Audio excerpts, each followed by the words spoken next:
Good morning. आज हम भारत के विभिन्न राज्यों की वेशभूषा को कंटिन्यू कर रहे हैं और यहाँ का एक प्रमुख राज्य है अरुणाचल प्रदेश। अरुणाचल प्रदेश, जैसा कि आपने देखा है, हिमालय की पहाड़ियों से घिरा हुआ और चीन की सीमा से लगता हुआ सबसे ऊपरी राज्य है, जो पूर्वी राज्य कहलाता है। और आज भी यहाँ पे आदिवासी जनजीवन बहुत महत्वपूर्ण है।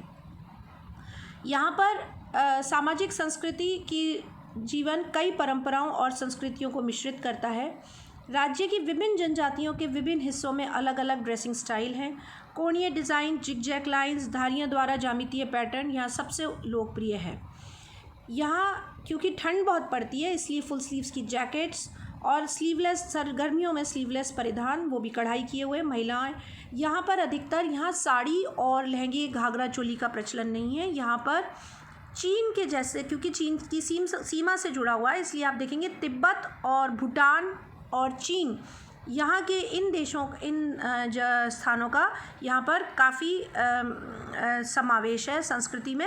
इसीलिए यहाँ पर भी महिलाएं स्कर्ट नुमा एक, और कमर पर एक बेल्ट लगी हुई होती है, स्कर्ट नुमा नीचे का हिस्सा धारण करती हैं। आप देखेंगे, ये देखिए धारियाँ, और यहाँ के वस्त्रों में ज्योमेट्रिकल डिज़ाइंस ज़्यादा होते हैं। ऊपर दुपट्टे, नीचे आप देखें यहाँ की महिलाएं क्योंकि पहाड़ों पे चढ़ती उतरती हैं और इनका जनजीवन बहुत आदिवासी और संकटों से भरा हुआ होता है। बहुत पीछे इनके अरुणाचल प्रदेश में आप देखेंगे कि चाय के बागान और पहाड़ों पे अपने भेड़ बकरियों को चराना, और याक, यहाँ का पशुपालन सबसे ज़्यादा याक का होता है। ये दूध भी याक का पीते हैं, इसीलिए यहाँ पर महिलाएं ये स्कर्ट नुमा नीचे पोशाक धारण करती हैं। जो हम घाघरा कहते हैं, वो एक यहाँ पे स्कर्ट होती है और ऊपर एक ओढ़ना होता है। यहाँ पे बूटियाँ या इस तरह की जो हमारे ट्रेडिशनल एम्ब्रॉयडरी, जो मुग़ल प्रभाव है, वो यहाँ पर देखने को आपको नहीं मिलेगा। यहाँ पर तिब्बत और भूटान के वस्त्र ज़्यादा देखने को मिलेंगे।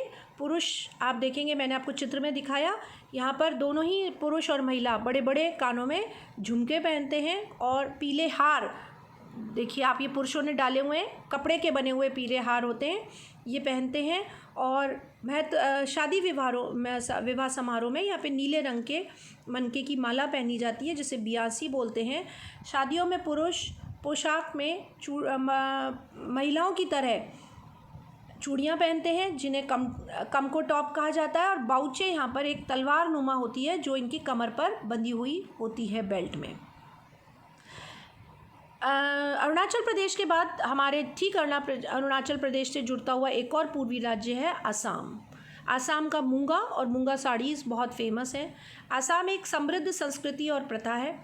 इसकी पोशाक में गोल्डन सिल्क फाइबर या मूंगा हमेशा, क्योंकि यहाँ पर मूंगा और सिल्क, मूंगा रेशम की पैदावार होती है, जो बहुत कड़क, हमने फर्स्ट ईयर में पढ़ा था जब मैं सिल्क की वैरायटीज़ पढ़ा रही थी, तो मैंने आपको बताया था कि मूंगा सिल्क बहुत फेमस है। तो यहाँ की उसी मूंगा सिल्क की यहाँ पे शॉल डाली जाती है, और जो नीचे एक स्कर्ट नुमा ड्रेस पहनी जाती है, इसे बोलते हैं मेखला चादर। ये आप देख रहे हैं महिलाएं, ये घाघरा या साड़ी नहीं है, ये एक स्कर्ट है, और जो इसका ये जो स्कर्ट है, जो कम्प्लीटली साड़ी की तरह एक ओढ़ना है, वो स्कर्ट के एक कोने में टांगा जाता है, जैसे हम लोग ओढ़ना टांगते हैं। हम लोग राजस्थान में जब ओढ़ना पहनते हैं तो कमर के पीछे से आके चेस्ट पे आगे आता है। इनका ओढ़ना कमर के पीछे से आगे होते हुए वापस पीछे साड़ी की तरह जाके, उल्टे पल्ले की साड़ी की तरह जाके नीचे टिकता है। मेखला कपड़े की बनावट, आंतरिक चमक और मूंगा सिल्क का एक परिदृश्य है। आप देखेंगे असम के परिधान बनाने के लिए एक विशिष्ट अंतिम लक्ष्य के साथ पाट या एरी सिल्क, ये भी एरी भी एक मूंगा की तरह कीड़े से बनने वाला रेशम है। इसको ठंडे टाइम में, क्योंकि सिल्क आप जानते हैं रेशम हम सर्दियों में ज़्यादा पहनते हैं, तो एरी चादर के रूप में डाला जाता है। पाट मेखला चादर बनाने के काम में आता है। जेंट्स आमतौर पर गमछा के साथ छोटी कुर्ती और लुंगी लिए हुए होते हैं। आप देख रहे हैं यहाँ पर ये बुनाई की हुई होती है। और जो आसाम की जो एम्ब्रॉयडरी है, मैंने आपको फर्स्ट ईयर में पढ़ाया था, उसे बोलते हैं एक्योबी। ब्लैक कलर के कपड़े पर, और आपको ध्यान हो तो मैंने बनवाई भी थी, ब्लैक कलर के कपड़े पे आप देख रहे हैं, यहाँ पर मैं बड़ा करके दिखा रही हूँ, पुरुष का ये एक्योबी डिज़ाइन हो रहा है, और इन्होंने ये बुनाई है एक तरह से जो एम्ब्रॉयडरी के साथ साथ की जाती है। और इसमें मल्टी कलर्ड धागों से उपयोग किया जाता है। और ये गमछा डालते हैं पुरुष और महिला। और ये मेखला चादर को अगर आप ध्यान से देखें तो एम्ब्रॉयडरी की हुई नीचे सुंदर एक स्कर्ट है और उसके ऊपर ये दुपट्टा ओढ़नी की तरह डाला हुआ है, आगे से साड़ी जैसा नुमा दिखता है। ये देखिए महिलाएं पारंपरिक नृत्य करते हुए ये चित्र है। ये मूंगा सिल्क की साड़ियाँ पहन रखी हैं, जो ऑफ वाइट मूंगा सिल्क रंगा हुआ नहीं जाता, कई कलर मूंगा को रंगा रखना बहुत मुश्किल है, इसीलिए इसका जो प्राकृतिक रंग है ऑफ वाइट क्रीम कलर, उस कलर में उस कलर में ही ये साड़ी होती है, जिसका सुंदरता लाने के लिए इसमें रेड बॉर्डर और रेड कढ़ाई की जाती है। गले में इन्होंने बड़े बड़े, क्योंकि आदिवासी हैं इनके हाथ में चूड़ियाँ नहीं है, ये देखिए बड़े बड़े कड़े हैं सिल्क चांदी के गिलट के, और ये बड़ी माथे पे लाल रंग की बिंदी लगाती हैं। और असम का जो ये पारंपरिक नृत्य है जो ये फसल कटने के टाइम करते हैं, उसे बोलते हैं बिहू नृत्य। तो ये पारंपरिक वेशभूषा बहुत इम्पोर्टेंस रखती है नृत्य करते समय। और जब त्यौहार और खुशियाँ मनाई जाती हैं, सेलिब्रेशंस होते हैं, तो पुरुष और महिला स्पेशली वहाँ पर ये पारंपरिक पोशाक आज भी धारण करते हैं। अगला हमारा साथ में ही सटा हुआ जो असम के पास जब अंदर की तरफ आएंगे तो पश्चिमी राज्य है पश्चिम बंगाल। पश्चिम बंगाल बहुत फेमस है। पश्चिम बंगाल यानी कलकत्ता, और मैं आपको बता चुकी हूँ पूरा ब्रिटिश साम्राज्य जब आया और ईस्ट इंडिया कंपनी आई, तब उन्होंने अपनी जो राजधानी बनाई वो थी पश्चिम बंगाल का कलकत्ता शहर। पश्चिम बंगाल की विशिष्ट महिला पोशाक साड़ी है। आप सब लोग आजकल फिल्मों में और टीवी पर आप अधिकतर इसको बहुत देखते हैं। पश्चिम बंगाल की संस्कृति बहुत कॉमनली देखी जाती है। महिलाएं यहाँ पर साड़ी पहनती हैं, सूती साड़ी, जो बीच में से प्लेन होती है और दोनों तरफ बॉर्डर होते हैं। पल्ला आगे की तरफ आता है, बड़ी सी सिंदूर, काफ़ी बड़ा सिंदूर, माथे पे सिंदूर, बड़ी लाल रंग की बिंदी, और आपने देखा होगा कलना, ढोका, नादिया, जलपाईगुड़ी, संथाल पहनने की अलग अलग शैलियाँ हैं। ये अलग अलग एक ही राज्य में अलग अलग जगह होती हैं, और वहाँ पे जो वहाँ पे समुदाय इकट्ठा हो जाता है, उनकी थोड़ा सा पहनने की शैली अलग अलग हो जाती हैं। और ये भी एक नादिया सबसे अच्छी और स्वीकृत शैली है, जो सबसे ज़्यादा कॉमनली पहने जाती है। पारंपरिक साड़ी को सनतपुरी कहा जाता है, इसका प्रभाव पड़ा है। और ये कॉटन की बनी हुई होती है, क्योंकि समुद्र के पास होने की वजह से, बंगाल की खाड़ी होने की वजह से वहाँ पर बहुत गर्मी पड़ती है। और पास में ही जुड़ा हुआ है ढाका, अब बांग्लादेश हो गया, लेकिन पहले ढाका पश्चिम बंगाल का ही एक हिस्सा था, और इसीलिए वहाँ पर महिलाएं ढाका से आई हुई मलमल की बनी हुई साड़ियाँ पहनती हैं। पुरुष भी ढाका से आई हुई मलमल की धोती पहनते हैं, कुर्ते पहनते हैं।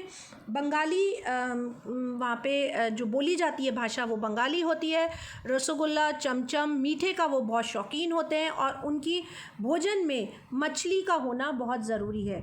इसीलिए जो वहाँ की बंगाल की कांथा, मैंने आपको फर्स्ट ईयर में पढ़ाया था, कढ़ाई, पारंपरिक कढ़ाई कांथा में आपको कमल का फूल, और वहाँ पे दुर्गा माँ की पूजा की जाती है, जिनको लाल रंग का कमल का फूल चढ़ाया जाता है, जो वहाँ पे घर के हर छोटे से छोटे पानी के जो बाहर में, जैसे अपने घरों में कुएं बने हुए होते थे पारंपरिक रूप से खेतों में, वहाँ पर एक छोटा सा तालाब बना हुआ होता है, और वहाँ पे कमल का फूल लेती है, उनको माता को, दुर्गा माँ को चढ़ाया जाता है। काली माँ की पूजा होती है, आपने देखा होगा दुर्गा का जो रूप है काली, वहाँ पर एक विशिष्ट रूप से उनकी पूजा होती है।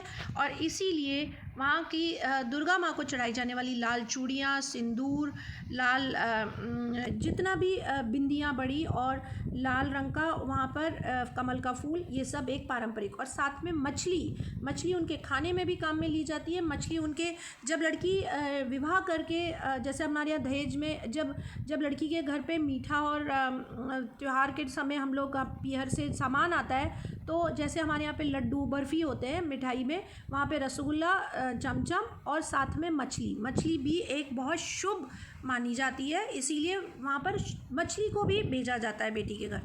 तो कहने का मेरा मतलब है क्योंकि वे मछली भी खाते हैं और इसी वजह से उनके पारंपरिक पोशाकों में कॉटन का बहुत उपयोग होता है, क्योंकि वहाँ गर्मी बहुत रहती है और उमस बहुत रहती है, और मछली वगैरह खाने, चावल मछली के साथ वहाँ पे भात और मछली का बहुत प्रयोग होता है, क्योंकि चावल के वहाँ पे अगर आप कभी सफ़र करें और वहाँ देखें पश्चिम बंगाल में, तो दूर दूर तक आपको सड़क के दोनों तरफ आज भी चावल की खेती होते हुए दिखेगी।